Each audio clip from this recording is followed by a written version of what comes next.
গ্রেফতার content creator Shoumik অধিকারী এক তরুণীকে ফ্ল্যাটে আটকে রেখে মারধর এবং শ্লীলতাহানির অভিযোগ।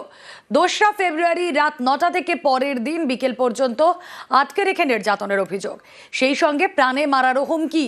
ঠিক কি অভিযোগ শৌমিক অধিকারীর বিরুদ্ধে জানবো, প্রতিনিধি রৌনক রয়েছেন সঙ্গে। রৌনক, একেবারে এই কন্টেন্ট ক্রিয়েটর শৌমিক অধিকারীর বিরুদ্ধে অভিযোগ হচ্ছে যে তাকে এই তরুণীকে ফ্ল্যাটে আটকে রাখা হয়েছিল, মারধর করা হয়েছিল এবং এমনটা অভিযোগ হচ্ছে যে তাকে ধর্ষণ করা হয়।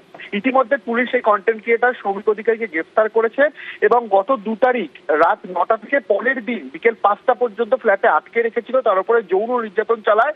ইতিমধ্যে সেই তরুণীর বয়ান রেকর্ড করা হয়েছে, বয়ানের ভিত্তিতেই পরে পুলিশ ধর্ষণের যে ধারা তা যুক্ত করেছে এবং ইতিমধ্যে তরুণীর মেডিকেল লিগাল টেস্ট তাও কিন্তু সম্পন্ন করা হয়েছে এবং কন্টেন্ট ক্রিয়েটর শৌমিক অধিকারী তাকে আজ বিকেলে দমদম থেকে গ্রেফতার করে ইতিমধ্যে আগামীকাল আলিপুর আদালতে তোলা হবে, এমনটাই কিন্তু পুলিশ সূত্রে খবর। ওকে।